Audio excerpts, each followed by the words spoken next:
শিয়ালদহ শাখায় একাধিক ট্রেন বাতিলের জেরে সকাল থেকে অন্যান্য ট্রেনে ভিড় উপচে পড়ছে। সেই ভিড়ের চাপে ট্রেন থেকে পড়ে মৃত্যু হলো এক যুবকের। মৃতের বাড়ি টিটাগড়ে। এমন ঘটনার খবর সামনে আসতে রেল কর্তৃপক্ষের ওপর আরও ক্ষোভ উগরে দিয়েছেন নিত্যযাত্রীরা। শিয়ালদহ স্টেশনের 1 থেকে 5 নম্বর প্ল্যাটফর্মের মধ্যে ট্রেন চলাচল সম্পূর্ণ বন্ধ থাকবে বলে জানিয়েছিল রেল কর্তৃপক্ষ।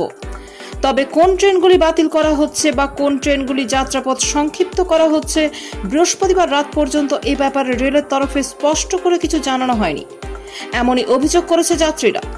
শুক্রবার সকাল থেকে অল্প সংখ্যক যে ট্রেনগুলি চলছে তাতে ব্যাপক ভিড় হয়। সেই ভিড়ের চাপেই ওই যুবক ট্রেন থেকে পড়ে যান। স্থানীয় সূত্রে জানা গেছে টিটাগড় থেকেই ওই যুবক ট্রেনে উঠেছিল, কিন্তু প্রচন্ড ভিড় থাকায় সে ভেতরে ঢুকতেই পারেনি। টিটাগড় ও খড়দহ স্টেশনের মাঝে এক জায়গায় সে চলন্ত ট্রেন থেকে পড়ে যায়। লাইনের আশেপাশে থাকা কয়েকজন তাকে স্থানীয় হাসপাতালে নিয়ে গিয়েছিল ঠিকই, কিন্তু এই যুবকের বাঁচানো যায়নি। এদিক ঠিকমতো চিকিৎসা না করার অভিযোগ উঠেছে ওই হাসপাতালের বিরুদ্ধেও। সেখানে আবার ভাঙচুরের ঘটনা ঘটে। খবর পেয়ে ঘটনাস্থলে আসে খড়দহ থানার পুলিশ। আচমকা ট্রেন বাতিলের সিদ্ধান্ত কেন নিয়েছে রেল?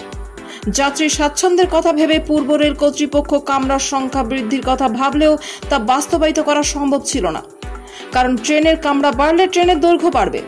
অথচ শিয়ালদহের এই দুই বিভাগের সমস্ত প্ল্যাটফর্মের দৈর্ঘ্য ততটা বড় নয়, তাই প্ল্যাটফর্মগুলির দৈর্ঘ্য বাড়ানোর কাজ শুরু হয়েছে।